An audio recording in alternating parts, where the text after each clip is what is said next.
My sister raised her glass at our father's funeral and said, "I've been waiting for this day my whole life." The priest had just finished speaking when my sister Noreen started laughing. Not a quiet laugh. Not a nervous laugh that sometimes happens at funerals when grief does strange things to people. This was a real laugh. A happy laugh. The kind of laugh you hear at birthday parties and weddings. She was standing next to our father's casket in a red dress because she said black was too sad, and she didn't feel sad. I had asked her that morning to please wear something appropriate. She told me I wasn't the boss of her. Our father had died 3 days earlier from a stroke. He was 74 years old and had been healthy until the moment he wasn't. I found him on the kitchen floor of his house when I came to check on him like I did every Sunday. Noreen hadn't visited him in 2 years. She lived 40 minutes away and said the drive was too long. She said Dad was boring anyway. She said old people depressed her. But here she was at his funeral, laughing next to his body like she had just heard the funniest joke of her life. Our Aunt Francine, who was Dad's sister, asked Noreen what was so funny. Noreen wiped tears from her eyes and said she was just so relieved. She said she had been waiting for this day her whole life. She said now she could finally get what she deserved. Aunt Francine looked at me with horror on her face. I shook my head because I didn't have an explanation. Noreen had always been difficult, but this was something else entirely. After the service, we went to the lawyer's office for the reading of the will. Our father had been a careful man who planned everything in advance. He had told me years ago that his will was updated and clear, and there would be no confusion when the time came. I believed him because Dad was not a man who left loose ends. The lawyer, whose name was Mr. Feldman, opened the folder and started reading. He explained that our father's estate consisted of his house, which was paid off and worth around $300,000. His savings, which totaled about $80,000. His car, which was old but functional. And a storage unit that contained furniture and personal items. Noreen was leaning forward in her chair with her eyes bright like a child waiting to open presents on Christmas morning. Mr. Feldman continued reading. Our father had left everything to me. The house, the savings, the car, the storage unit, everything. Noreen's name was mentioned once. She was to receive our grandmother's china set, which was in the storage unit. That was it. A set of dishes. Noreen didn't move. She sat there frozen while Mr. Feldman finished reading and asked if we had any questions. Then she exploded. She stood up so fast her chair fell over. She said this was wrong. She said there had to be a mistake. She said our father would never cut her out like this. She said I must have manipulated him. She said I must have poisoned him against her. She demanded to see proof that this was the real will. Mr. Feldman calmly showed her the document with our father's signature, witnessed and notarized 2 years ago. At the same time, Noreen stopped visiting. At the same time, she told our father that she didn't have time for him anymore. At the same time, she said his house smelled like old people, and she couldn't stand being there. Our father had changed his will after that conversation. Mr. Feldman said there was also a letter. He said our father had written something to explain his decision. He handed me an envelope with my name on it. I opened it and read it out loud because Noreen was screaming that she had a right to know what it said. The letter was short. It said that our father loved both his daughters, but love and inheritance were different things. It said I had been there for him every week for the past 15 years. It said I had driven him to doctor's appointments, helped him with his bills, and sat with him when he was lonely. It said Noreen had told him 2 years ago that she was just waiting for him to die so she could have his money. She had said it to his face during an argument about why she never visited. She probably didn't remember saying it. But he remembered. He wrote that he was giving his estate to the daughter who wanted him, and not the daughter who wanted his money. Noreen grabbed the letter from my hands and read it again like the words would change if she stared at them hard enough. Then she tore it up. Mr. Feldman pressed a button on his desk phone and asked his assistant to call building security. Noreen was still holding the torn pieces of Dad's letter in her hands. She looked at them like she couldn't believe what she had just done. Then she looked at me and her face changed from shocked to angry. She started screaming that I was a manipulator. She said I had isolated Dad from his real family. She said I had spent 15 years poisoning him against her. She called me a conniving snake who pretended to care about an old man just to steal his money. I sat frozen in my chair. My hands were shaking. I wanted to defend myself, but no words would come out. Mr. Feldman stood up and walked around his desk. He positioned himself between Noreen and me. He told her in a calm voice that destroying the letter changed nothing. He said he had copies in his files. He said the original was also on file with the court. Noreen threw the torn pieces at him. They scattered across his desk and onto the floor. She said she didn't care about copies. She said the will was fake. She said I had forged Dad's signature. She said Dad would never do this to her. A security guard appeared in the doorway. He was a large man in a dark uniform. Mr. Feldman asked him to escort Noreen from the building. The guard stepped forward. Noreen backed away from him. She said she wasn't leaving until she got answers. She said she had a right to be there. Mr. Feldman explained that she had received the information from the will reading, and now she needed to leave. He said if she refused, he would call the police. Noreen looked at me again. Her eyes were red and wet. For a second, I thought she might cry. But instead, she screamed that I hadn't heard the last of this. She said she was getting a lawyer. She said she would prove Dad wasn't in his right mind when he changed the will. She said everyone would know what I had done. Tony had been sitting quietly in the corner during all of this. He stood up and touched Noreen's arm. He said they should go. Noreen jerked away from him. She told him not to touch her. She told him he was supposed to be on her side. Tony looked embarrassed. His face was red. He glanced at me and mouthed the words, "I'm sorry." Then he followed Noreen toward the door. She stopped in the doorway and pointed at me. She said this wasn't over. She said I would pay for what I had done. Then she was gone. The security guard waited a moment to make sure she was really leaving. Then he nodded at Mr. Feldman and left too. The office was suddenly very quiet. Mr. Feldman sat back down at his desk. He picked up the torn pieces of the letter and put them in a folder. He asked if I was okay. I nodded, but I wasn't sure if that was true. My chest felt tight. My hands were still shaking. Mr. Feldman said will contests were common in cases like this. He said people often got emotional when inheritance didn't match their expectations. He said this particular case had very clear documentation in my favor. He explained that Dad's will was properly witnessed and notarized. He said the letter explaining Dad's reasoning was dated and signed. He said there was a clear timeline showing that Dad changed his will 2 years ago, when he was obviously healthy and competent. Mr. Feldman told me that Noreen would have a hard time proving undue influence or lack of capacity. He said I should expect her to hire a lawyer and file a formal contest. He said I would need legal representation too. He gave me the names of 3 attorneys who handled estate disputes. I took the paper he handed me, but I couldn't focus on the words. Everything felt unreal. 3 hours ago, I had been at my father's funeral. Now I was sitting in a lawyer's office being accused of manipulating and stealing from him. Mr. Feldman walked me to the elevator. He said to call him if I had any questions. He said not to worry too much because the case was strongly in my favor. The elevator doors closed and I was alone. I drove to my apartment without really paying attention to the road. I kept seeing Noreen's face when Mr. Feldman read the will. I kept hearing her voice calling me a snake. I parked in my usual spot and sat in the car for 10 minutes. I didn't want to go inside. I didn't want to be alone with my thoughts. I pulled out my phone and called Fiona. She was my best friend since college. She answered on the second ring. I asked if she could come over. She heard something in my voice because she didn't ask questions. She just said she would be there in 20 minutes with wine and food. I went inside and sat on my couch. I stared at the wall. I thought about Dad lying in his casket in his good suit. I thought about how I would never see him again. And I thought about how Noreen had laughed at his funeral. The knock on my door came exactly 20 minutes later. Fiona had Chinese takeout and 2 bottles of wine. She took one look at my face and pulled me into a hug. I started crying. I couldn't stop. She led me to the couch and sat next to me. She didn't say anything. She just held my hand while I cried. When I finally calmed down enough to talk, I told her everything. I told her about the will reading. I told her about Dad's letter. I told her about Noreen tearing it up and screaming at me. I told her about the accusations and the threats. Fiona listened without interrupting.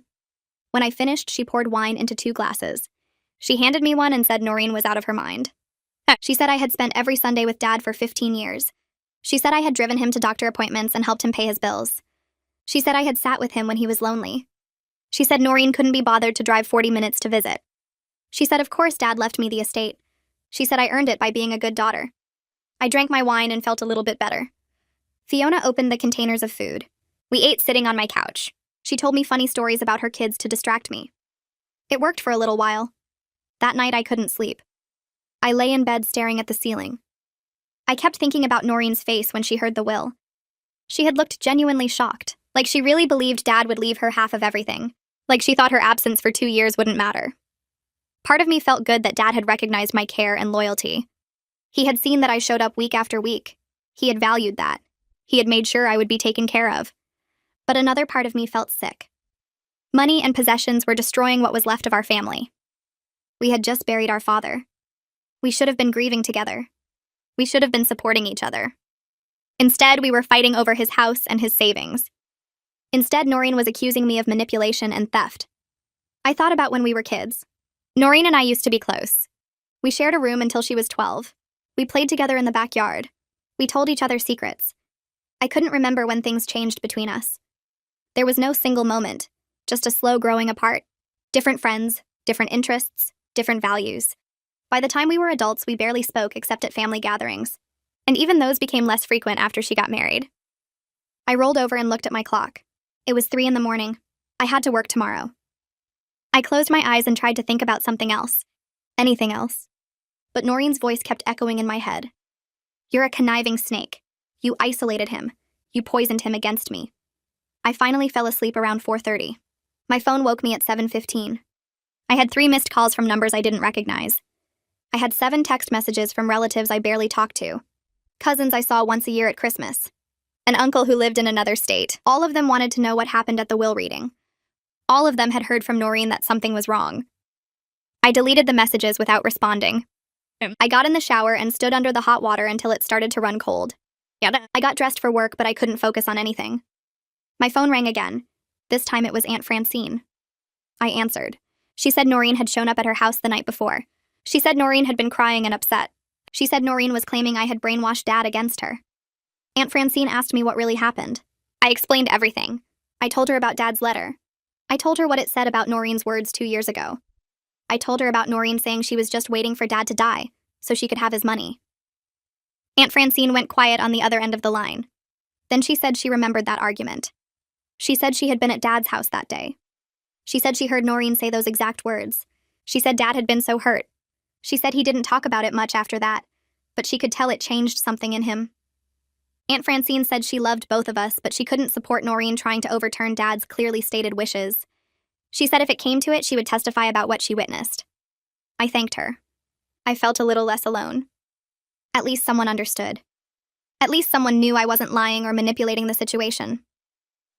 3 days passed. I went to work. I came home. I avoided my phone. More relatives called and texted. I ignored most of them. The ones I did talk to seemed to be taking sides. Some believed Noreen's version where I was a scheming daughter who had stolen her inheritance. Others believed me. The family was splitting apart. On Thursday afternoon, I got home from work to find a large envelope in my mailbox. It was from a law firm I had never heard of. My hands shook as I opened it. Inside was a formal letter stating that the firm represented Noreen in the matter of our father's estate. The letter said they were contesting the will on grounds of undue influence and lack of testamentary capacity. I read the legal language twice. It essentially accused me of manipulating my elderly father. It said I had isolated him from his family. It said I had used my position as his caregiver to control his decisions. It said Dad had not been mentally competent when he changed his will. I sat down on my couch because my legs felt weak. I read the letter again. Each word felt like an attack. I called Mr. Feldman. His assistant put me through right away. He said he had expected this. He asked if I had an attorney yet. I said no. He reminded me about the list of names he had given me. He said I needed to hire someone soon because Noreen's lawyers would start filing motions. He said not to panic because the case was still strongly in my favor. But I was panicking. I was sued by my own sister. I was accused of abusing my father. I felt sick to my stomach. Fiona came over that night. I showed her the letter from Noreen's lawyers. She read it and got angry. She said Noreen had some nerve. She said accusing me of elder abuse was disgusting. She said her husband Jong was an attorney who handled estate disputes. She said she would ask him to look at my case. I said I couldn't afford a lawyer right now. Fiona waved that away. She said Jong would review the situation as a favor. She said we could figure out payment later if I decided to hire him. She called Jong right then. She explained what was happening. She asked if he could meet with me tomorrow. He must have said yes because she smiled and gave me a thumbs up. She told me to come to their house after work. She said Jong would look at all the documents and tell me what I was dealing with. I felt grateful. At least I had someone on my side who knew what they were doing. At least I wasn't facing this alone. Fiona stayed until late. We watched stupid reality TV shows and didn't talk about the will or Noreen or any of it. When she left, I felt a little bit better. But as soon as I was alone again, the anxiety came back. I lay in bed and worried about legal fees. I worried about what people were saying about me. I worried about facing Noreen in court. I worried about strangers picking apart my relationship with Dad and judging whether I had been a good daughter or a manipulative one. I went to Fiona and Jung's house after work on Friday. Jung had set up all the documents on his dining room table. I had brought copies of Dad's will. I had brought the letter Dad wrote. I had brought the timeline Mr. Feldman had given me showing when Dad changed his will. Jung read through everything carefully. He asked me questions about my relationship with Dad. He asked about Noreen's relationship with Dad. He asked about the argument 2 years ago. He asked if anyone else had witnessed it besides Aunt Francine. I told him about other family members who had been around during that time. He took notes. After about an hour, he sat back in his chair. He said Noreen's case was extremely weak. He said Dad had clearly been competent when he updated the will 2 years ago. He said there was no evidence of mental decline or confusion. He said the letter Dad wrote explained his reasoning in his own words. He said undue influence was very hard to prove when the person making the will had legitimate reasons for their choices. He said Dad's letter showed those reasons explicitly. Jung explained that Noreen would have to prove I had isolated Dad or controlled his decisions. He said the fact that other family members visited Dad and could testify about his mental state would work against her claims. He said the timeline was also in my favor because Dad changed his will 2 years before he died. He said that showed planning and deliberation. He said courts didn't like to overturn clear wills unless there was strong evidence of problems. I asked what would happen next. Jung said Noreen's lawyers would file a formal petition with the probate court. He said there would be discovery where both sides requested documents and information. He said there might be depositions. He said eventually there would be a hearing where a judge would decide if the will should stand. He said the whole process could take months. He asked if I wanted him to represent me. I said yes. I asked about his fees. He said he would give me a family discount because of Fiona. He said we could work out a payment plan. I felt relieved. At least now I had someone who knew what they were doing on my side. I had to go to Dad's house on Saturday to start sorting through his belongings. I had been putting it off. I didn't want to face his empty house. But Mr. Feldman said the estate needed to be inventoried. He said I needed to start the process of figuring out what to keep and what to sell or donate.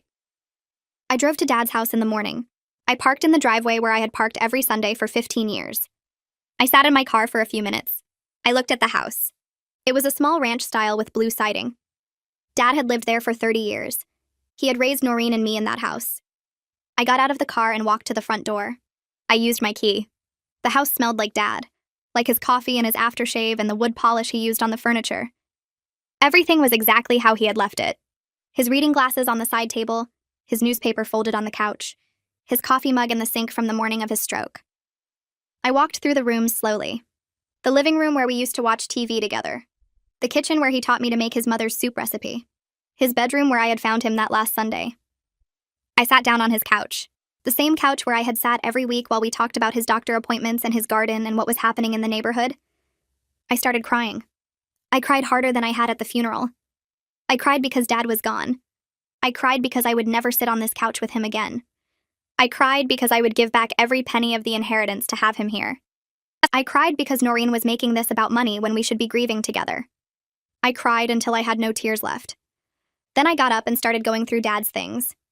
Aunt Francine showed up around noon. She knocked on the door and came in carrying 2 sandwiches and bottles of water. She said she knew I wouldn't be taking care of myself. She said she wanted to check on me. We sat at Dad's kitchen table and ate lunch. She asked how I was holding up. I told her the truth. I said I was overwhelmed. I said I was angry at Noreen. I said I was sad about Dad. I said I felt guilty for being angry when I should just be sad. Aunt Francine patted my hand. She said all my feelings were normal. She said grief was complicated. She said family conflict made it even more complicated. She told me that she had talked to other family members about the argument 2 years ago. She said several people remembered Noreen saying horrible things to Dad. She said one cousin remembered Noreen calling Dad a burden. She said another aunt remembered Noreen complaining that Dad expected too much from his children. Aunt Francine said she loved both Noreen and me. She said we were both her nieces. But she said she couldn't support Noreen trying to overturn Dad's clearly stated wishes. She said if it came to testifying, she would tell the truth about what she witnessed. She said other family members felt the same way. I felt better knowing I had support. Aunt Francine helped me start sorting through Dad's closet. We packed his clothes in boxes to donate. We found old photos in his dresser drawers. We found cards and letters I had sent him over the years. He had kept all of them. Aunt Francine left around 3. She hugged me and told me to call if I needed anything. I kept working until it got dark. Then I locked up the house and drove home. On Sunday morning, I got a thick package from Noreen's lawyers. Inside were discovery requests. They wanted 15 years of my financial records. They wanted my phone logs. They wanted documentation of every interaction I had with Dad. They wanted copies of every check I had written him or he had written me. They wanted my calendar entries. They wanted statements from my bank accounts. The list went on for pages. I called Jong even though it was Sunday. He said this was normal. He said it was a fishing expedition. He said Noreen's lawyers were trying to find any evidence of undue influence. He said they were looking for large financial transactions or suspicious patterns. He said they probably wouldn't find anything, but we had to respond to the requests. He said it would take time to gather everything. I spent the rest of Sunday and all of Monday evening going through my files. I printed bank statements going back 15 years. I found old calendars where I had marked my Sunday visits to Dad. I found receipts for groceries I had bought for him when he couldn't get to the store. I found paperwork from the times I had driven him to the hospital or to specialist appointments. I made copies of everything. I put it all in folders organized by year. It felt invasive. It felt insulting. These lawyers were going through my private financial information looking for evidence that I was a bad person. Looking for proof that I had manipulated my father. But Jung said we had to cooperate. He said the discovery process went both ways. He said we would be requesting information from Noreen too. He said we would ask for evidence of her visits to Dad. He said we would ask for phone records showing how often she called him. He said we would ask for any financial support she provided. He said when we showed the contrast between my involvement and her absence, it would strengthen our case. I finished organizing the documents late Monday night. I had stacks of paper showing 15 years of being a good daughter, 15 years of showing up, 15 years of caring. I hoped it would be enough. 2 weeks passed in a blur of paperwork and sleepless nights. My phone rang on a Tuesday afternoon while I was sorting through more of Dad's documents. The number wasn't saved in my contacts, but the area code was local. I answered and heard a young voice that sounded nervous and uncertain. She said her name was Maya and she was Noreen's daughter. I hadn't seen Maya since she was maybe 6 years old at a family barbecue where Noreen had left early because she said the bugs were annoying her. Maya said she knew her mom was really mad at me, but she wanted to call anyway. She said she was sorry about Grandpa dying. Her voice cracked a little when she said it. I told her thank you and asked how she was doing. Maya said she was okay, but she felt weird about everything happening. She said she wished she had known Grandpa better. She said her mom always told her he was boring and there was no point visiting him because old people just sat around and didn't do anything interesting. I felt a sharp pain in my chest hearing that. I told Maya that Grandpa wasn't boring at all. I told her he loved gardening and he could identify every bird that came to his feeder. And I told her he made the best pancakes and he knew every constellation in the sky.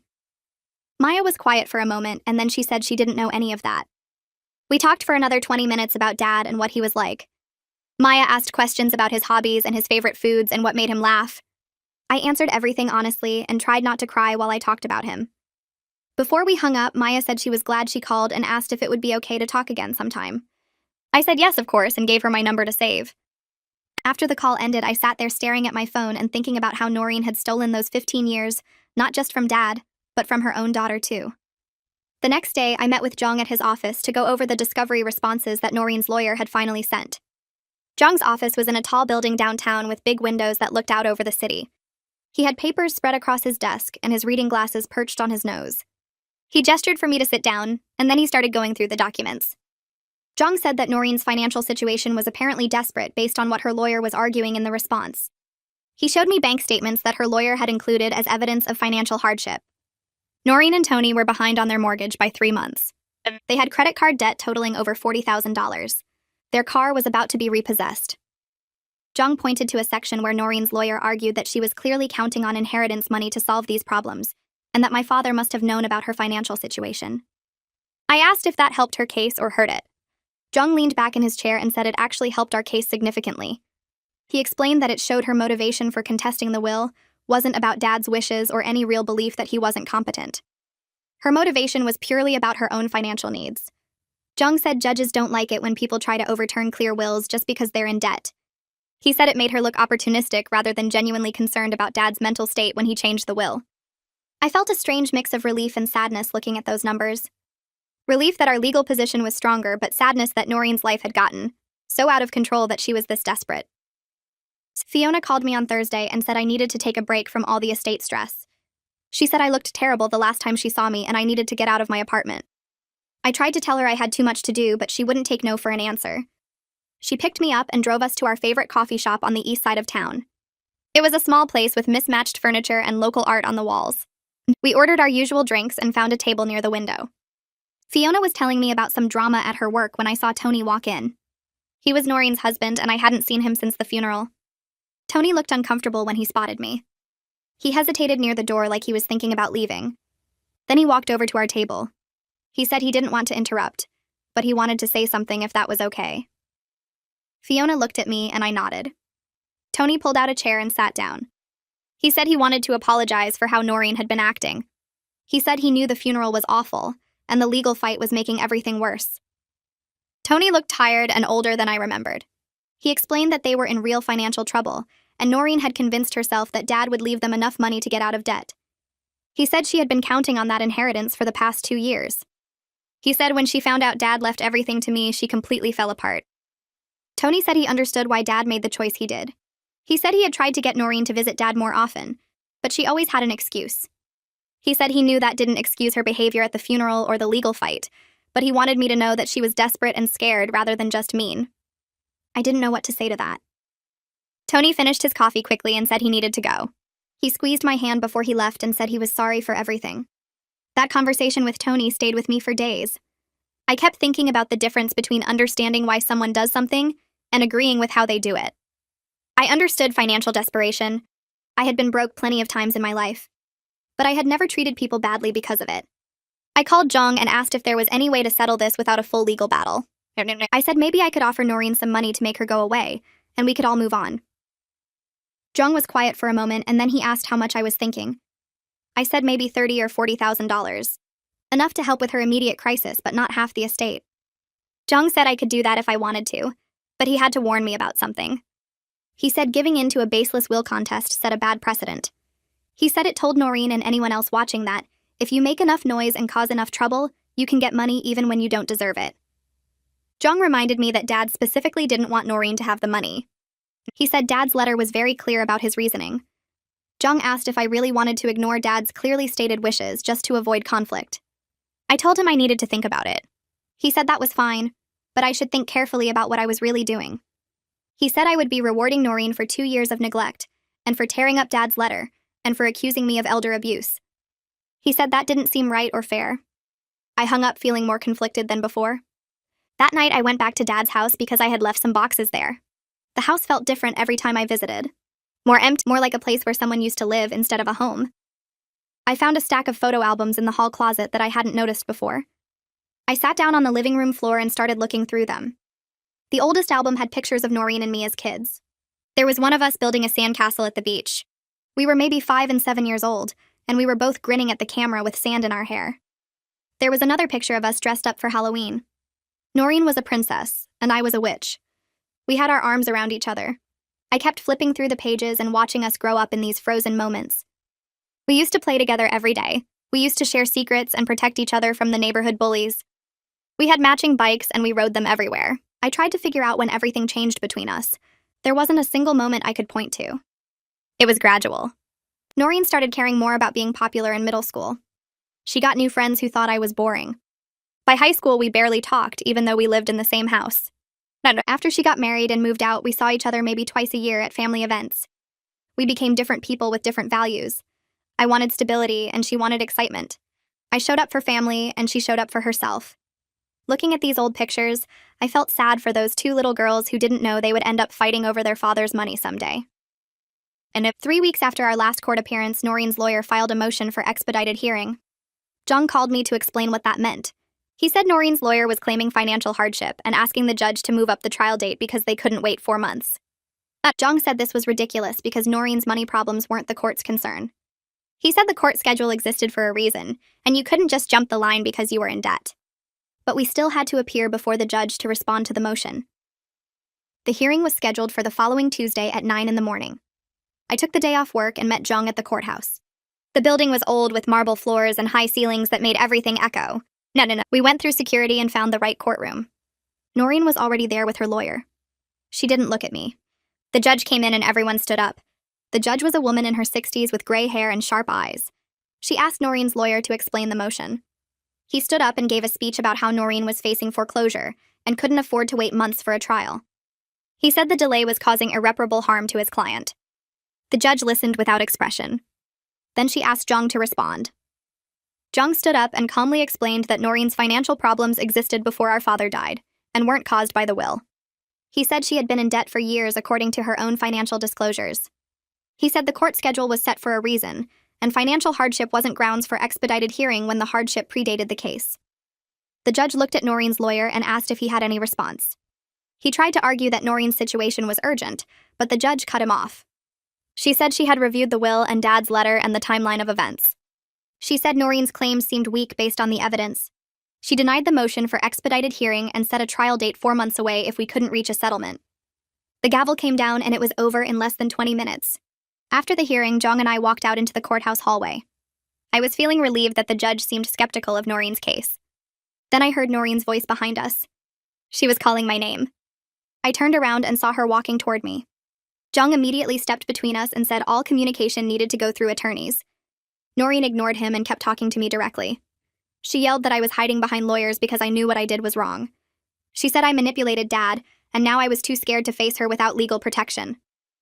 Something inside me snapped. I stepped around Jung and spoke up for the first time since this whole thing started.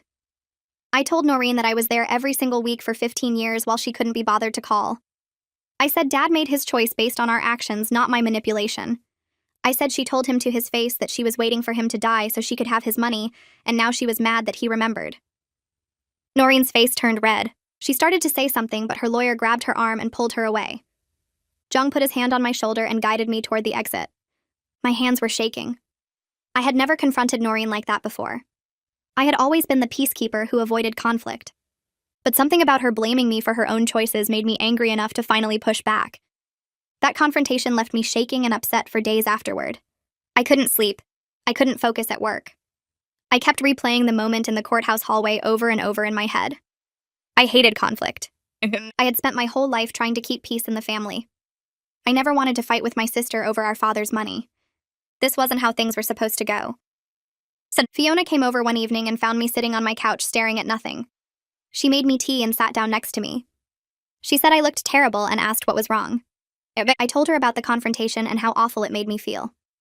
Fiona listened, and then she said something that hit me hard.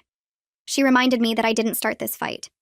She said Noreen started it by laughing at Dad's funeral and contesting a clear will and accusing me of elder abuse. She said I had done nothing wrong except be a good daughter for 15 years. She said Noreen made her own choices and now she was dealing with the consequences. Fiona asked why I was taking responsibility for Noreen's feelings when Noreen never took responsibility for anything. I knew she was right, but it still felt awful to be estranged from my only sibling right after losing our father. I told Fiona that part of me kept hoping Noreen would apologize and we could find some way back to being family. Fiona said maybe that would happen someday, but right now I needed to protect myself and honor Dad's wishes. She said being kind didn't mean letting people walk all over me. The estate lawyer called the next week and said I needed to make a decision about Dad's house. He explained that it was expensive to maintain an empty property. The utilities were still running. The lawn needed mowing. The house was just sitting there while the estate remained unsettled. He said if the will contest dragged on for months, the costs would add up. I met with a real estate agent that Jong recommended. Her name was Sandra, and she had been selling houses in the area for 20 years. So Sandra walked through Dad's house with me and took notes. She said the market was good right now, and the house should sell quickly for close to the appraised value of $300,000. She said buyers loved the neighborhood and the schools were excellent. But the thought of selling Dad's house to strangers made me feel like I was erasing the last physical connection to him. I told Sandra I needed time to think about it. She said that was fine, but the longer I waited, the more carrying costs would eat into the estate value. After she left, I sat in Dad's living room and looked around at all his things. His favorite chair where he used to read the newspaper, the bookshelf he built himself, the photos on the mantle. How could I let strangers live here and change everything and make it not his anymore? I knew that wasn't rational. Dad was gone and the house was just a building.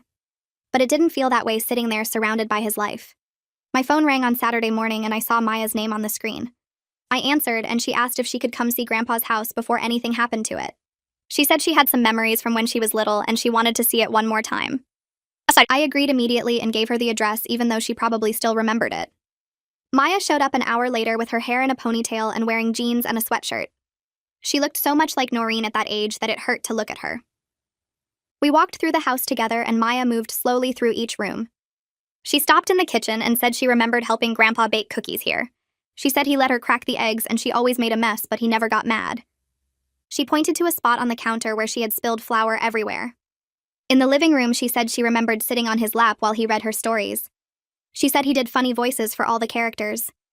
We went out to the backyard and Maya walked straight to the garden. She knelt down next to the tomato plants that were still growing. She said Grandpa taught her how to plant seeds and water them. She said they grew sunflowers one summer that were taller than her. Maya looked up at me with tears in her eyes and said she wished she had visited more.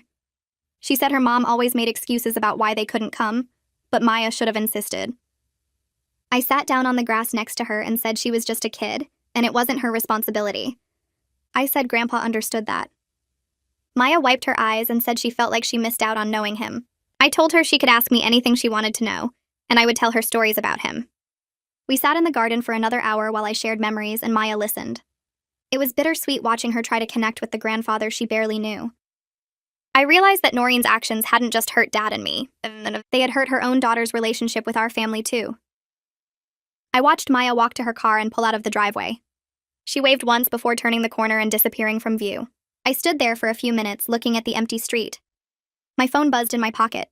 I pulled it out and saw a text from Maya sent while she was still driving away. It said she was sorry for what her mom said, and that she needed time to think about everything. I texted back that I understood, and that she could call me anytime. I went back inside Dad's house and locked the door behind me. The garden looked different now that Maya had been there and talked about Grandpa teaching her to plant seeds. I could picture him kneeling in the dirt with a little girl helping him water tomatoes. Those were the moments Noreen had missed by staying away. Those were the memories Maya barely had because her mom decided Dad was boring and not worth visiting. I sat down at the kitchen table where Dad used to read the newspaper every morning. The house felt emptier knowing that Maya was upset and confused because her mom had lied to her. Noreen had told her daughter that the inheritance was supposed to be split equally. She had told Maya that I manipulated Grandpa into changing his will. None of that was true, but Maya had believed it because why wouldn't she trust her own mother? 3 weeks passed without any contact from Noreen. The will contest was still active and Jong kept me updated on the legal filings. Her lawyer sent discovery requests and motions, but nothing moved forward quickly. I went to work and came home and tried not to think about the mess my family had become. Then on a Thursday evening, my phone buzzed with a text from Noreen. The message was different from her usual angry accusations. She said we needed to talk in person without lawyers because we were family, and this had gone too far. She said she missed her sister and wanted to find a way to fix things. I stared at the message for a long time. Part of me wanted to ignore it or tell her to go through her attorney like Jong had instructed, but another part of me remembered when we were kids and actually liked each other. I texted back asking where she wanted to meet. She suggested a coffee shop halfway between our houses. Neutral ground. I called Jong to tell him about the meeting and he said it was a bad idea. He warned me that anything I said to Noreen could be used against me in the will contest. He reminded me that she was actively trying to take away my inheritance through legal action. I told him I understood the risks, but I wanted to try talking to her anyway. Maybe we could resolve this without dragging it through court for months. Jong sighed and said if I insisted on meeting her, I should not make any promises or commitments without talking to him first. I agreed. The coffee shop was busy when I arrived on Saturday morning. I ordered a latte and sat at a table near the window. Noreen walked in 10 minutes later wearing jeans and a sweater. She looked tired. She ordered her coffee and sat down across from me. Neither of us spoke for a minute. She stirred sugar into her cup and avoided looking at me. Finally, she said she was sorry for how she acted at the funeral. She admitted she was in shock when she heard the will and she handled it badly. I waited for her to continue. Noreen explained that she and Tony were facing foreclosure on their house. She said they had fallen behind on payments and the bank was threatening to take their home. She needed money desperately to save the house where Maya lived and went to the school. Noreen said she understood now that Dad left me the estate for good reasons. She said she wasn't asking for half anymore. She just needed enough to get out of immediate crisis. Maybe $50,000 to catch up on the mortgage and pay off some credit cards. She looked at me with red eyes and said she knew she had no right to ask, but Maya was going to lose her home if something didn't change soon. I listened to everything she said and felt sympathy despite all the anger and hurt between us. I didn't want Maya to lose her house. I didn't want my niece to suffer because her parents made bad financial decisions.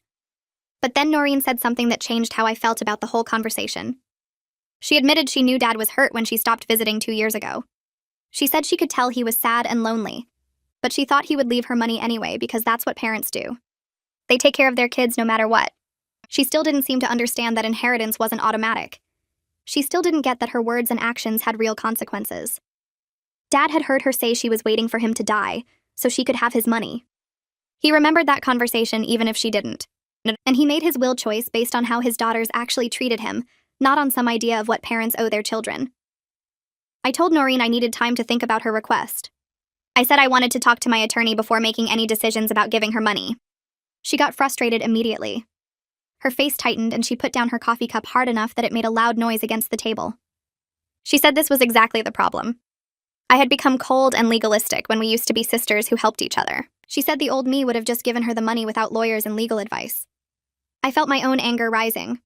I pointed out that she didn't help Dad when he needed her. I reminded her that she hadn't reached out to me at all until she wanted money from the estate. Maybe our sisterhood had been one-sided for a long time, and I was just now seeing it clearly. Noreen stood up and grabbed her purse. She said she tried to do this the nice way, but if I wanted to be difficult, she would let her lawyer handle it. She walked out of the coffee shop without looking back. I sat there staring at my half-finished latte and feeling sick to my stomach. The meeting with Noreen left me exhausted and confused. I drove home and called Aunt Francine because I needed to talk to someone who knew Dad well and could give me perspective. She invited me over for dinner that night. I showed up at her house with a bottle of wine and she made pasta. We sat in her kitchen and I told her everything that happened at the coffee shop. Aunt Francine listened without interrupting. When I finished, she was quiet for a minute. Then she said Dad was hurt deeply by Noreen's rejection. She said he talked to her about it after that argument 2 years ago. Dad had made his will choice after a lot of thought. It wasn't anger or spite. It was sadness. He felt like Noreen only saw him as a source of money, and not as a person worth spending time with. Aunt Francine said I should honor Dad's wishes even though it was hard. Giving Noreen money now wouldn't fix the deeper problems in their relationship or her financial habits. It would just reward her for treating Dad badly, and then demanding money when he died. I asked Aunt Francine if that made me a bad person. She shook her head and said it made me someone who respected what Dad wanted and why he wanted it. On Monday morning, Jung called to tell me that Noreen's lawyer had sent a formal settlement offer. They were requesting $50,000 to drop the will contest. Jung reviewed the paperwork with me over the phone. He pointed out that even if I wanted to give Noreen money, doing it as a settlement would make her baseless legal claims seem valid. Nah, it would look like I was paying her off because she had a legitimate case. Jung suggested a different approach. If I decided to help Noreen financially, it should happen after the will contest was resolved and withdrawn. Then I could give her money as a gift on my terms rather than a legal settlement. That way, I wouldn't be legitimizing her accusations that I manipulated Dad or that his will was invalid. I told Jung I needed a few days to think about everything. He said that was fine, but I shouldn't let Noreen pressure me into making a quick decision. I spent the next Saturday going through Dad's storage unit to catalog everything for the estate. The facility was on the edge of town in a building that smelled like dust and cardboard. I unlocked the unit and pulled up the metal door. Inside were boxes stacked against the walls and furniture covered with old sheets. I started with the boxes closest to the door. The first one I opened was full of cards and letters I had sent Dad over the years. Birthday cards. Thank you notes for Christmas gifts. Letters I wrote when I went to college. He had kept everything. I found photos of us together at different ages. Me as a baby in his arms. Me as a teenager at my high school graduation. Me as an adult at family dinners. There were dozens of pictures documenting our relationship over 15 years. I opened another box looking for cards from Noreen. I found a few obligatory birthday cards with no personal messages. Just her name signed at the bottom. There were almost no photos of Noreen after she got married. Maybe 1 or 2 from holidays where the whole family was together. Seeing the physical evidence of our different relationships with Dad made me feel more confident that his will choice was fair. I had been there. I had showed up. The boxes proved it. I moved deeper into the storage unit and found the grandmother's china set carefully packed in bubble wrap. Each piece was labeled and organized in a large box. On top of the box was a note in Dad's handwriting. It said this was for Noreen from her grandmother who loved her. Even after everything that happened between them, Dad still wanted Noreen to have something meaningful. He could have left her nothing. The will would have been valid either way. But he chose to give her the china because it connected her to family history and to grandmother's memory. I took photos of the china and the note with my phone. I knew Noreen would probably claim I was keeping it from her, even though I had no intention of doing that. I wanted documentation showing that I found it, and that Dad's note was clear about who should receive it. My phone buzzed while I was still at the storage unit. It was a text from Maya asking if we could talk because she was confused about everything happening with her mom and the will. I texted back suggesting lunch the next day. She agreed, and we made plans to meet at a restaurant near her school. I finished cataloging the storage unit and drove home. The next day, I met Maya at the restaurant. She was already sitting in a booth when I arrived. I ordered a sandwich and she ordered a salad. We made small talk about her classes and her friends for a few minutes. Then Maya said she needed to ask me some questions about Grandpa and the will. She said her mom told her one version of events, but after visiting Grandpa's house and talking to me, she wasn't sure what to believe anymore. I told Maya I would answer her questions honestly, but I would try not to trash talk her mom because that wasn't fair to her. Maya asked why Grandpa left everything to me. I explained about the 15 years of Sunday visits and doctor appointments and helping with bills. I told her about the argument 2 years ago where her mom said she was waiting for Grandpa to die so she could have his money. Maya's face went pale. She asked if that was really true. I showed her a photo on my phone of Dad's letter that he wrote explaining his will choice. Maya read it carefully. She asked why her mom lied and said the inheritance was supposed to be split equally. I said I didn't know why her mom said that. Maybe she believed it should have been split equally, even though Dad decided otherwise. Maya looked angry and hurt. She admitted she was mad at her mom for not visiting Grandpa and for lying about why he changed his will. She said this whole family conflict was making her feel stressed and sad all the time. I reached across the table and squeezed her hand. I told her none of this was her fault, and she didn't have to take sides or fix anything. Maya nodded, but she still looked upset when we left the restaurant. I drove home from the restaurant and felt my phone buzz before I even got inside my apartment. It was Noreen calling. I stared at her name on the screen and my stomach twisted because I knew Maya must have told her about our lunch. I answered and Noreen started yelling before I could say hello. She said Maya came home upset and told her everything we talked about. She said I had no right to meet with her daughter behind her back. She said I was trying to turn Maya against her and poison her mind with lies about the will. I let her yell for a minute because I knew she needed to get it out. Then I told her that Maya asked to meet with me, and I wasn't going to lie to her when she had questions. Noreen said those weren't my questions to answer, and I should have told Maya to talk to her own mother. I said Maya did try to talk to her, but Noreen kept lying about why Dad changed the will.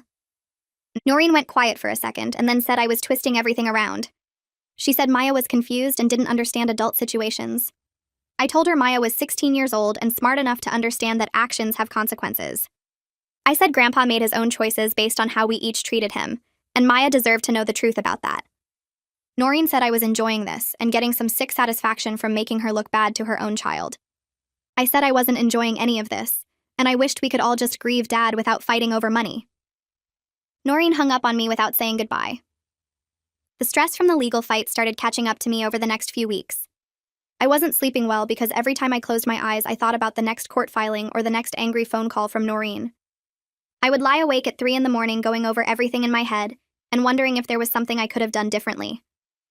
My boss noticed I was distracted at work and making small mistakes I normally wouldn't make. I told her I was dealing with family stuff and she was understanding, but I could tell she was worried about my performance. I lost weight because I wasn't eating properly, and I had constant headaches from the stress. Fiona came over one night with takeout and found me sitting on my couch staring at nothing. She sat down next to me and said I needed to talk to someone professional because this was too much to handle alone. I told her I was fine and I just needed to get through the legal process. Fiona said I wasn't fine and she could see this was destroying me from the inside. She said there was no shame in getting help, and actually it was the smart thing to do. I resisted because I felt like I should be strong enough to handle this on my own. I had dealt with Dad's care for 15 years and managed everything without falling apart, so why couldn't I handle this? But Fiona pointed out that caring for Dad was something I chose and wanted to do, while this legal battle was something being forced on me by Noreen's anger and greed. She said those were two completely different situations, and I needed to stop judging myself so harshly. She gave me the name of a therapist her sister had used and told me to at least make one appointment. I finally agreed because I was tired of feeling anxious and sad all the time.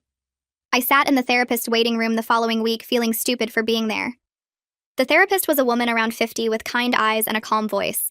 She asked me to tell her what brought me in, and I explained about Dad dying and the will and Noreen contesting it. Then I started crying, which I hadn't expected to do. I told her I felt guilty for being relieved that Dad left me the estate when I should just be sad that he was gone. I said I was also angry at Noreen for making this about money instead of letting us grieve together like sisters should. The therapist listened without interrupting, and then she said both those feelings were completely valid. She said I could honor Dad's wishes and still have compassion for Noreen's situation at the same time. She explained that the inheritance wasn't really about money, but about Dad feeling seen and valued for who he was as a person. He wanted to leave his estate to the daughter who showed up and cared about him, not because he was trying to punish Noreen, but because he was rewarding genuine love and care.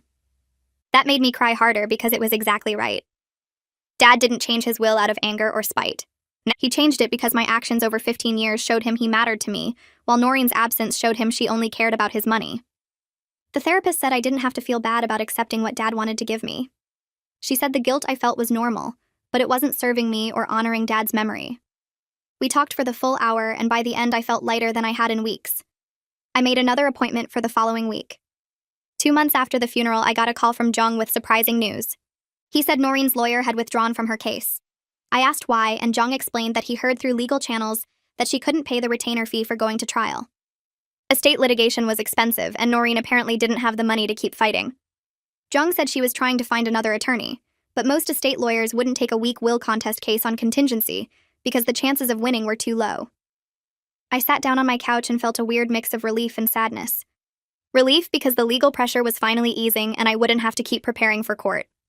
But also sadness because Noreen's financial problems were so bad that she couldn't even afford to continue the fight she started. It made me realize how desperate she really was, and how much she had been counting on Dad's money to fix everything. Jung asked if I wanted him to reach out about settling now that she didn't have legal representation. I said no because I wanted to see what Noreen would do next. If she was ready to accept the will, then she needed to be the one to make that move. Jung agreed and said he would wait to hear from her or her new attorney if she found one. 3 days later, I got an email from Noreen sent at 2 a.m. The subject line just said we need to talk. I opened it and found a long message that was part apology and part explanation for everything that happened over the years. Noreen wrote that she was jealous of my close relationship with Dad and always felt like the disappointing daughter who could never measure up to me. She said I was the responsible one and the good one, and she was the screw-up who made bad choices. She wrote that being around Dad reminded her of all her failures and made her feel worse about herself. So she stayed away because it was easier than facing those feelings. Then she convinced herself that Dad didn't really care if she visited or not, and that made it okay to stop coming around. She said she knew that was wrong now, and she should have tried harder to maintain a relationship with him. Noreen admitted she said terrible things to Dad during that argument 2 years ago about waiting for him to die. She said she was angry and stressed about money, and she took it out on him in the worst possible way. She wrote that she didn't blame him for changing the will after that, and she understood why he left everything to me. But she also said she was scared and desperate because they were about to lose their house and she didn't know what else to do. The email ended with her saying she was sorry for how she acted at the funeral and for contesting the will and for all the pain she caused. I read Noreen's email 3 times trying to understand how I felt about it. Part of me was angry because her apology felt like it came only after she couldn't afford to keep fighting. But another part of me finally understood that our different relationships with Dad came from different places of pain and insecurity, not just selfishness on her part. Noreen had spent years feeling like she wasn't good enough, and that pushed her away from Dad while I had spent years feeling needed, and that pulled me closer to him. Neither of us had it completely right or completely wrong. I spent 2 days thinking about how to respond. Then I wrote back acknowledging her feelings but also explaining how much her absence hurt Dad. I told her about the times he would ask if she was coming to visit, and then try to hide his disappointment when I said she was busy. I wrote about how hard it was to watch him hope for a relationship with her that she didn't seem to want. I said I understood she had her own struggles, but Dad had feelings too, and he deserved better than being ignored for 2 years. I ended the email by saying I was willing to talk about moving forward, but she needed to officially withdraw the will contest first. I told her that had to happen before we could have any real conversation about rebuilding our relationship. I hit send before I could second-guess myself. Noreen took 2 weeks to respond, and I started to think she wouldn't reply at all. Then I got a short email from her saying she agreed to withdraw the contest and accept Dad's will as written. She didn't apologize for the legal fight or explain why it took her so long to respond. She just said she was done fighting and wanted to move on. It wasn't the warm reconciliation email I might have hoped for, but it was a step toward resolution. I forwarded the email to Jung, and he said he would file the paperwork to officially close the case. He called me later that day to confirm everything was submitted to the court. For the first time since the funeral, I felt like I could breathe without waiting for the next legal bomb to drop. The constant anxiety that had been sitting in my chest for months started to ease. I went for a walk that evening and actually enjoyed it instead of spending the whole time worrying about what Noreen would do next. Fiona texted asking how I was doing, and I told her the will contest was over. She sent back about 20 celebration emojis and said we needed to go out for dinner to mark the occasion. With the legal fight resolved, I had to make a real decision about the inheritance. I spent a week thinking about what felt right to me while still honoring what Dad wanted. He left me everything because I was there for him, and because Noreen told him she was just waiting for him to die. Those were his reasons, and they were valid. But I also knew that helping Noreen didn't mean Dad's choice was wrong. I decided to keep the house and most of the savings like Dad intended. But I would give Noreen $20,000 as a gift, not as a settlement. It was enough money to help with her immediate crisis, and maybe keep them from losing their house. But it wasn't enough to completely solve all their financial problems, which she and Tony needed to address themselves. I talked to Jung about the legal way to do this, and he helped me draft a letter making it clear this was my choice and not an obligation. The letter said I was giving her this money because I wanted to help my sister, not because I thought Dad's will was wrong or unfair. Jung said the letter was important to protect me legally in case Noreen ever tried to claim the gift meant something else. I signed everything and arranged for the money to be transferred to her account. I texted Noreen asking if we could meet in person because I had something to tell her. She agreed, and we met at a coffee shop halfway between our houses. She looked nervous when she walked in and sat down across from me. I ordered us both coffee, and then I explained my decision about the $20,000. I was very clear that this was my choice to help her, and not an admission that Dad's will was wrong. I said Dad made his decision based on our actions over many years, and I respected that completely. But I also didn't want to see her lose her house or watch Maya suffer because of adult problems. Noreen started crying right there in the coffee shop. She said thank you over and over and reached across the table to grab my hand. For the first time in months, she seemed genuinely humble instead of entitled or angry. She admitted she needed to make major changes in how she and Tony handled money. She said they were already meeting with a financial counselor and working on a real budget. Then Noreen asked if we could try to rebuild some kind of sister relationship, even if it was different from what we had when we were kids. She said she knew she had a lot to prove, and she understood if I didn't trust her right away. I felt myself getting emotional too, because despite everything I still remembered the sister I grew up with before life pulled us in different directions. I told Noreen honestly that I was willing to try, but I needed her to respect boundaries and understand that trust had to be rebuilt slowly over time. And I said I couldn't just forget the past few months and pretend everything was fine. She nodded and said she understood completely. We talked for a while about what rebuilding our relationship might look like. I suggested we start with lunch once a month with no expectations beyond showing up and being civil to each other. No drama and no fighting and no bringing up the will or the money unless it was absolutely necessary. Noreen agreed and said that sounded fair and manageable. We picked a date for our first lunch the following month. When we left the coffee shop, I felt cautiously hopeful that we might eventually find a way to be family again. It wasn't a fairy tale reconciliation where everything was instantly perfect. But it was realistic and honest, which felt more valuable than pretending the hurt hadn't happened. I drove home thinking about Dad and hoping he would be okay with the choice I made. I believed he would understand because he raised me to be kind, even when it was hard. I called Aunt Francine the next day to tell her about my decision. She listened while I explained the $20,000 gift and why I thought it was the right thing to do. When I finished talking, she was quiet for a moment. Then she said Dad would be proud of me. She said I found a way to honor what he wanted while still showing kindness to my sister. She said that's exactly who Dad raised me to be. Someone who could be strong about boundaries, but also have compassion when it mattered. Aunt Francine offered to help if Noreen and I needed someone neutral to talk to during our rebuilding process. She said she loved both of us and wanted our family to heal even if it took time. I thanked her and told her I might take her up on that offer, because having someone who understood both sides could make things easier. We talked for a while longer about Dad and about memories from when Noreen and I were kids. Before we hung up, Aunt Francine reminded me that healing doesn't happen overnight, but it does happen if people are willing to try. 2 weeks later, I drove to Dad's house with boxes and cleaning supplies to start sorting through his belongings. The house had been sitting empty since his death, and walking in felt strange. Everything was exactly where he left it. His reading glasses on the coffee table, his jacket hanging by the door, the calendar still showing the month he died. I stood in the living room for a few minutes just looking around and remembering all the Sundays I spent here. Then I heard a car pull up outside. I looked out the window and saw Noreen getting out with Maya and Tony. She had texted me the night before asking if she could come help, and I said yes. Now here they were walking up to the front door carrying boxes of their own. I opened the door before they could knock. Noreen looked nervous, like she wasn't sure if I really wanted her there. I stepped aside and let them in. Maya gave me a small smile and Tony nodded hello. We stood there awkwardly for a moment before I suggested we start in the kitchen since that would be easiest. We spent the next few hours going through Dad's cabinets and drawers. Noreen found his collection of coffee mugs from different places he visited, and we laughed, remembering how he never threw any of them away, even when they got chipped. Maya discovered a drawer full of rubber bands and twist ties that Dad saved because he grew up during harder times when you didn't waste anything. Tony helped me carry boxes of dishes down from the high shelves.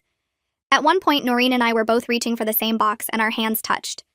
We looked at each other and for just a second, it felt like we were sisters again, instead of people on opposite sides of a legal fight. The moment passed quickly, but it happened. We found photos stuck to the refrigerator with magnets. Most of them were of me and Dad at various places over the years. There was one old photo of all four of us when Mom was still alive and Noreen and I were little girls. Noreen picked it up and stared at it for a long time.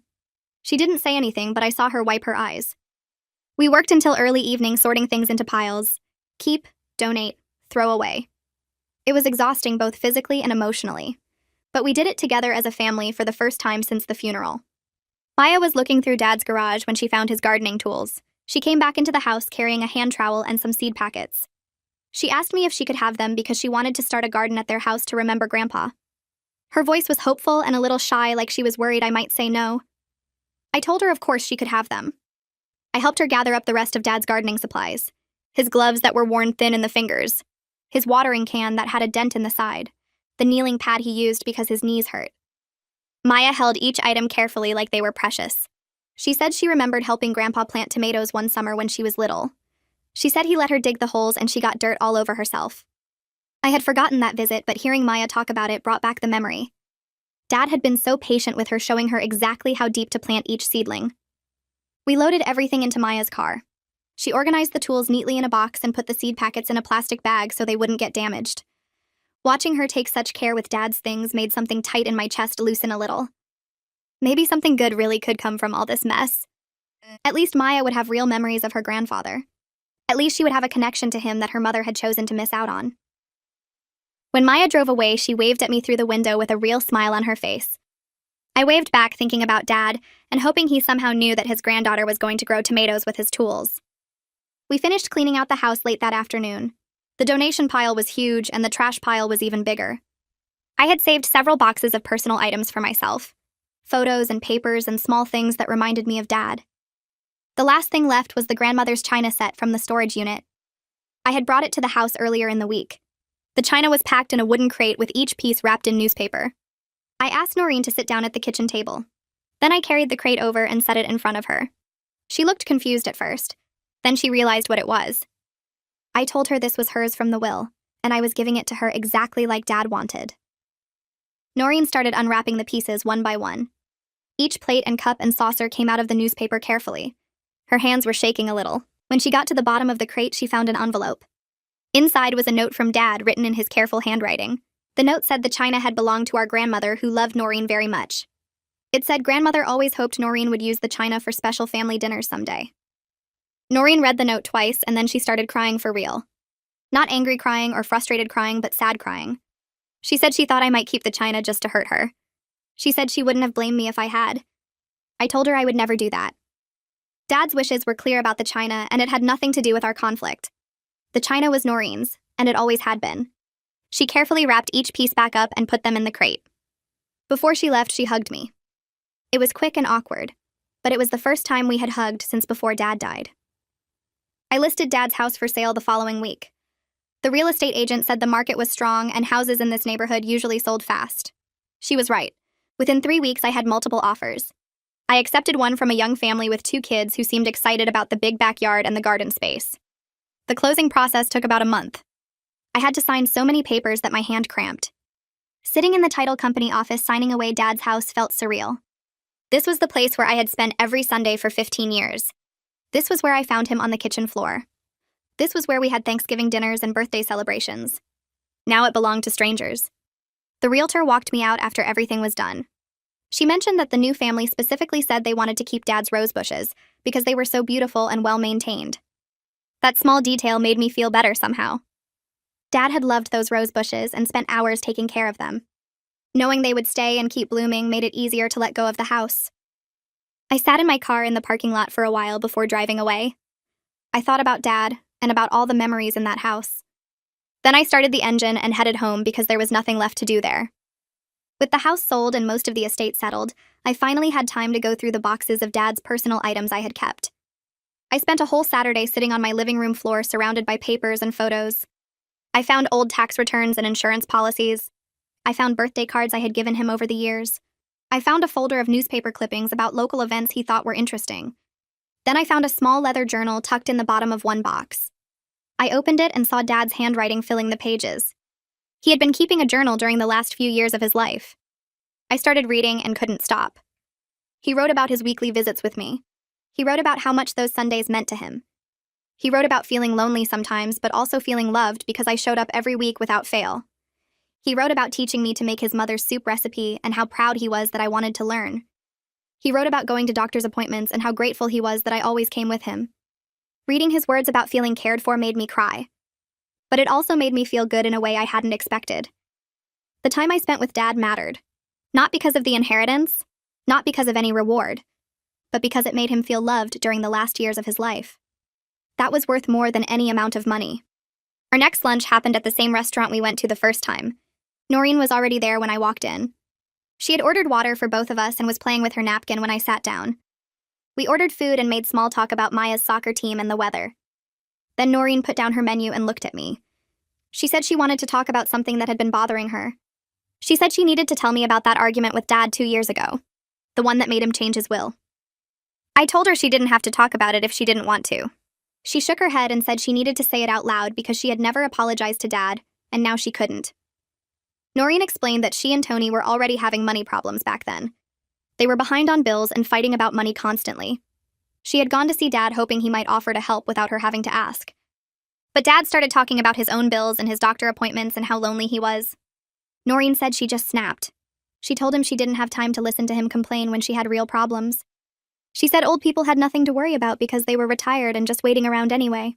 She told Dad that she was tired of pretending to care about his boring life when she was struggling to keep her own family afloat.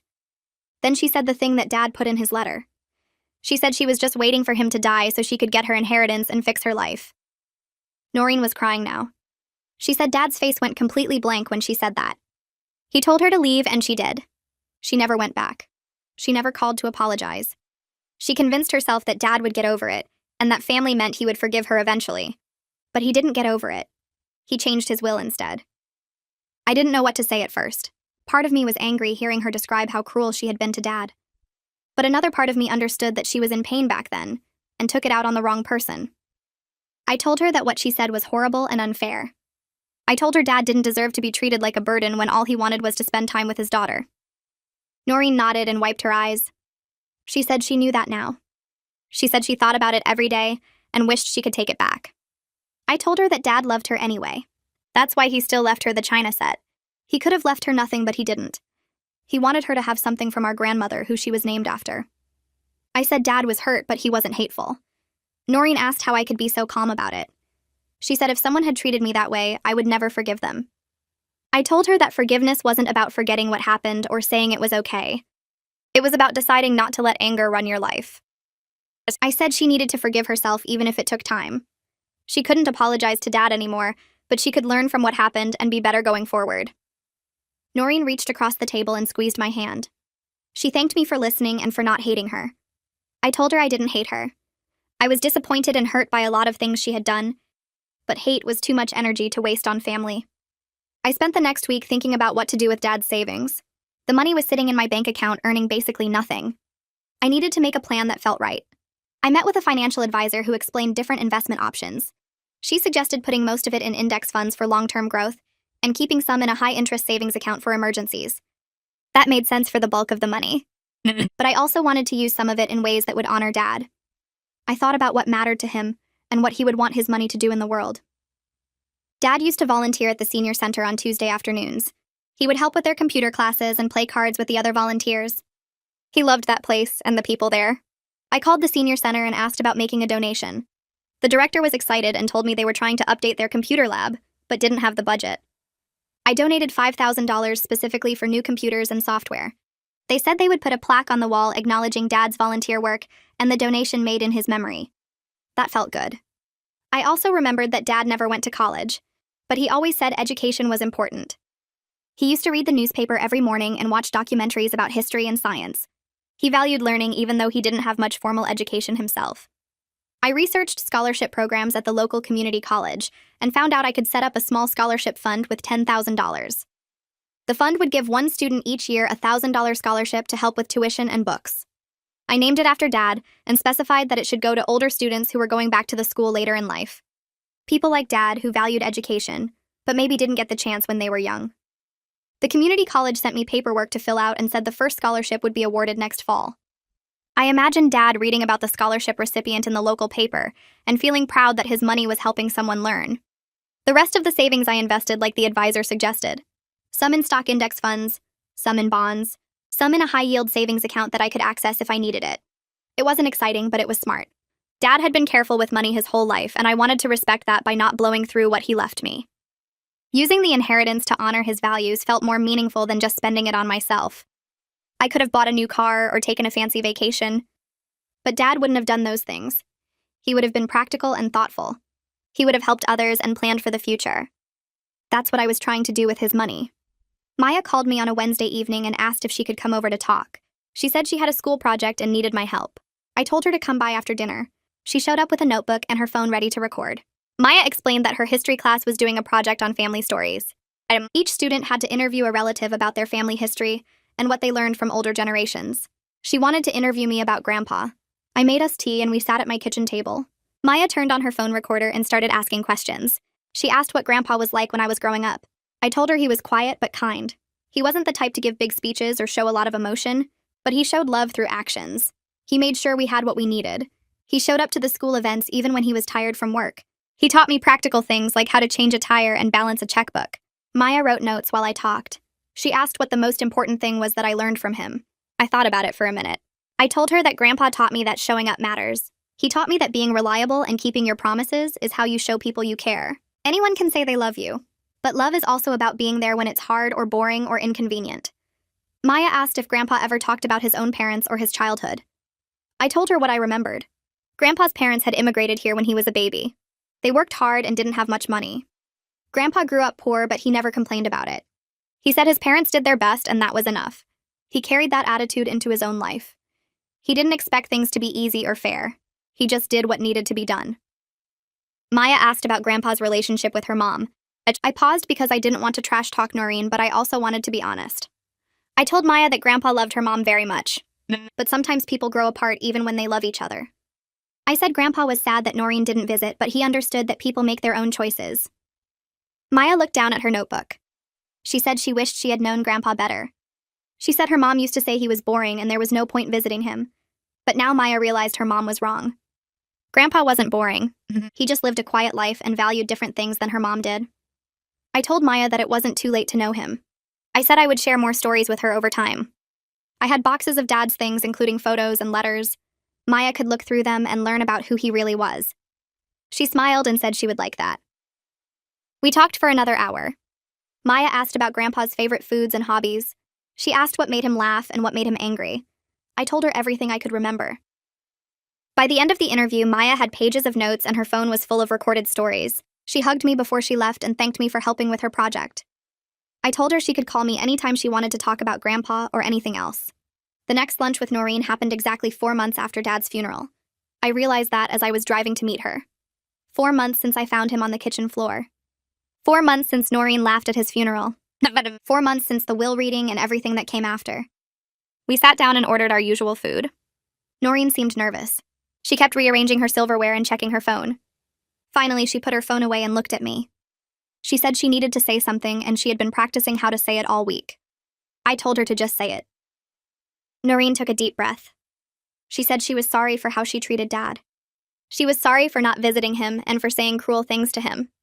She was sorry for laughing at his funeral and for making his death about money instead of grief. She was sorry for attacking me when he died and for accusing me of manipulation. She said she was wrong to contest the will. She was wrong to claim I had poisoned Dad against her when the truth was she had pushed him away all by herself. Noreen said I was just being a good daughter. I showed up every week for 15 years while she couldn't be bothered to drive 40 minutes. Dad made his choice based on our actions, and his choice was fair. She said she finally understood that. The apology wasn't perfect. She stumbled over some of the words and she cried through parts of it. But it was genuine. I could tell she meant it. I sat there for a minute letting her words sink in. Part of me wanted to stay angry.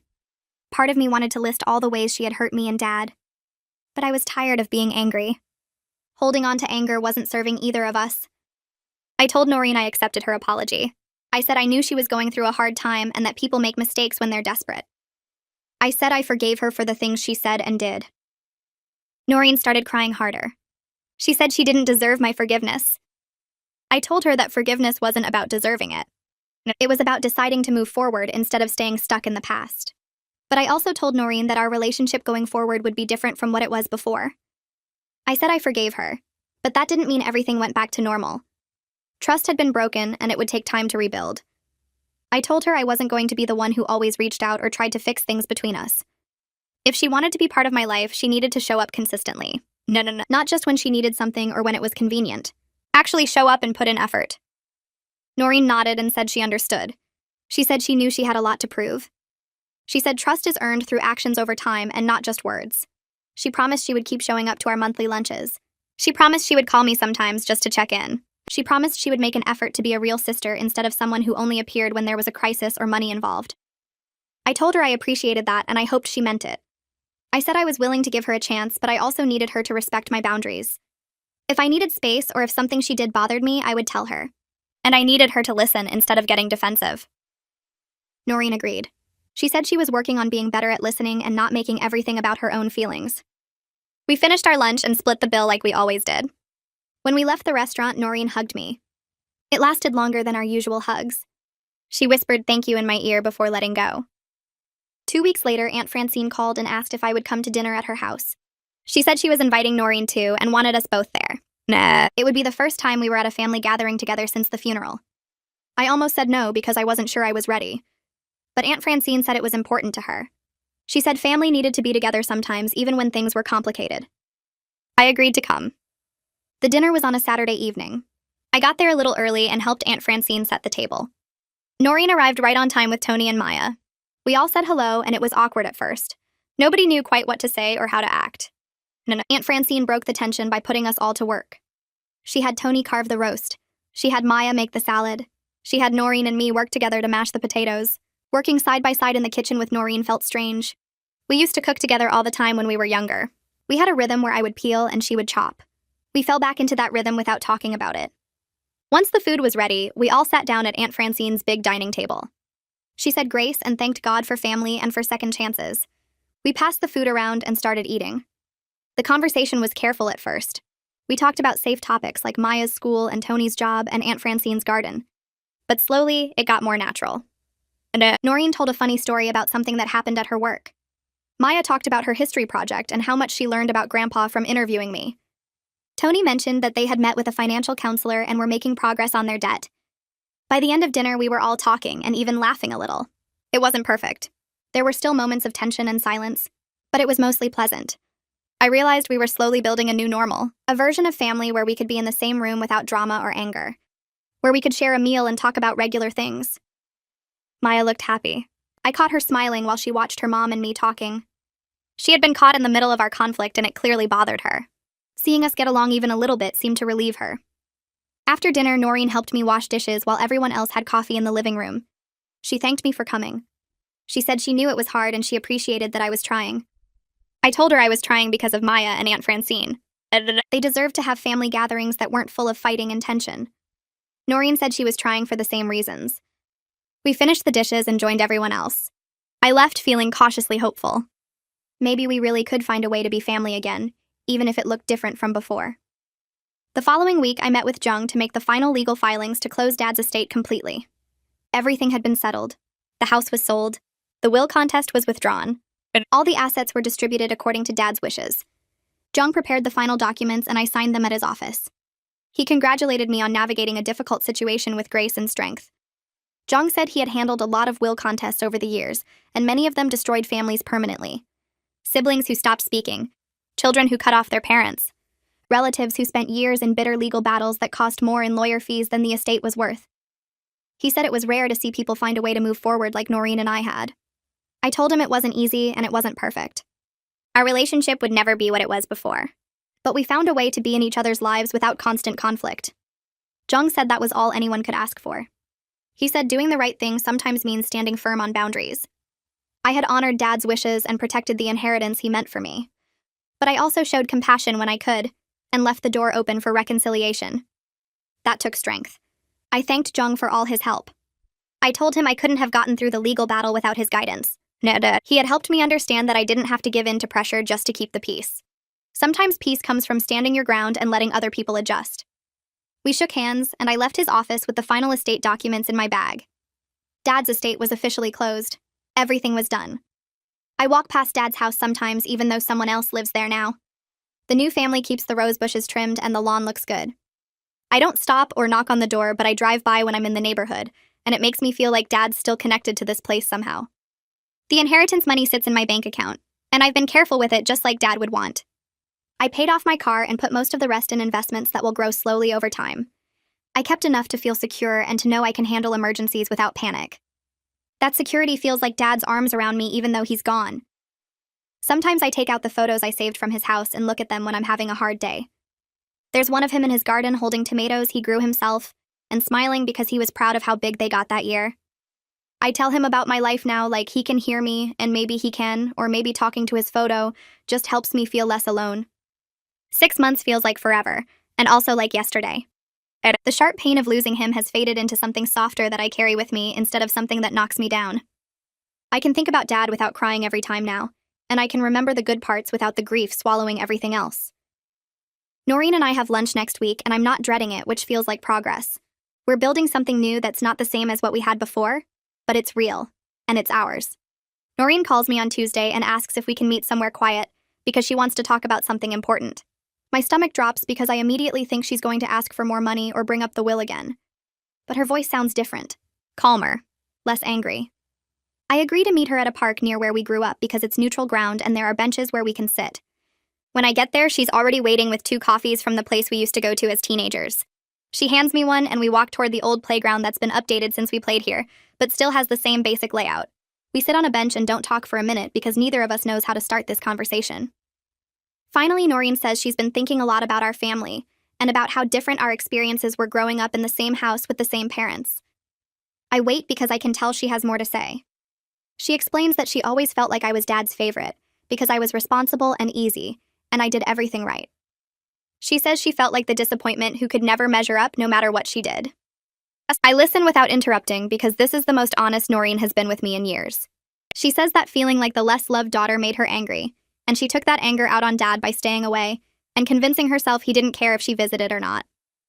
It's my turn to talk, so I tell her how lonely it was being the responsible one who always had to take care of things. I explain that I didn't get to be messy or make mistakes because someone had to be reliable, and that someone was always me. I tell her that Dad loved both of us, but he showed love through needing people, and I was the one who let myself be needed while she pulled away. Noreen nods and says she understands that now, but she didn't see it that way before. We sit quietly for a while watching kids play on the swings. Then she says something that surprises me. She says she's not mad about the will anymore because she realizes Dad was right to give the estate to me. She says I earned it by showing up and she didn't, and that's just the truth even if it hurts. I tell her that neither of us had it completely right or completely wrong about our family. We both saw Dad through our own lenses shaped by our own insecurities and needs. She agrees and says maybe that's true for all families, and nobody gets the full picture of anyone else. We finish our coffee and hug before we leave, and it feels different from our awkward hugs at previous lunches. This one feels real. Aunt Francine hosts Thanksgiving dinner and invites both Noreen and me along with Tony and Maya. I almost say no because holidays are hard without Dad, and being around family makes his absence more obvious. But Maya texts me asking if I'm coming and saying she hopes I will, so I agree to go. When I arrive, Noreen is already there helping Aunt Francine in the kitchen. She waves at me and smiles, and it looks genuine instead of forced. Tony shakes my hand and thanks me again for helping them when they needed it.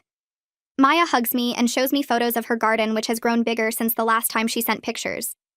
The tomatoes from Dad's seeds did really well, and she's planning to expand the garden next spring. We all sit down to eat, and Aunt Francine asks if anyone wants to say grace. There's an awkward silence because we're all thinking about Dad, who used to say grace at every family meal. Then Noreen speaks up. She says she'd like to propose a toast instead if that's okay. Everyone picks up their glasses and waits. Noreen looks at me and her eyes are wet, but she's not crying. She says she wants to toast Dad and thank me publicly for being the daughter who was there for him when he needed someone. She says I gave him 15 years of Sundays and doctor's appointments and companionship, and that meant everything. She says she wishes she had been there too, but she wasn't, and she has to live with that. I feel tears running down my face because I didn't expect this. Noreen raises her glass higher and everyone else follows. I raise mine too, even though my hand is shaking. I add that Dad loved both of us in his own way, and we're honoring him by finding our way back to being family, even if it looks different from before. Tony says he'll drink to that, and we all clink glasses. Maya is smiling so big, and I realize how much our fighting must have hurt her. We eat dinner and the conversation flows naturally. We talk about Maya's school and Tony's new job and Aunt Francine's plans to travel next year. We tell stories about Dad that make us laugh instead of cry. Noreen mentions the time Dad tried to fix the sink himself and flooded the basement. I remember the time he got lost driving to my apartment even though he'd been there 100 times before. We're sharing memories and building something together instead of tearing each other apart over money and resentment. After dinner, Noreen helps me wash dishes, and we work side by side without talking much, but it's comfortable. When I leave that night, I feel lighter than I have in months. I keep Dad's photo on my desk at work where I can see it when I look up from my computer. It's the one of him in his garden holding those tomatoes and smiling. Sometimes I tell him about my day out loud when I'm alone in my office. I tell him about the project I finished or the difficult conversation I had with my boss or the funny thing that happened at lunch. I don't know if he can hear me, but it makes me feel connected to him anyway. The inheritance gave me financial security that I never had before. I can pay my bills without stress, and I have savings for emergencies, and I can make choices based on what I want instead of what I can afford. But the real gift wasn't the money. It was Dad's validation of the choice I made to show up for him week after week for 15 years. His will and his letter told me that my time and care mattered, that being there when someone needs you is worth more than being there when it's convenient. That love is a verb and not just a feeling. Our family isn't perfect or fully healed. Noreen and I will never be as close as we were when we were kids. Too much has happened and we're too different now. But we're moving forward with honesty and realistic expectations about what we can be to each other. We have lunch once a month and we show up for family gatherings and we're kind to each other. That's enough. I did right by Dad, and I also showed compassion to Noreen when I could. I stood firm on boundaries when I needed to, and I extended grace when it was possible.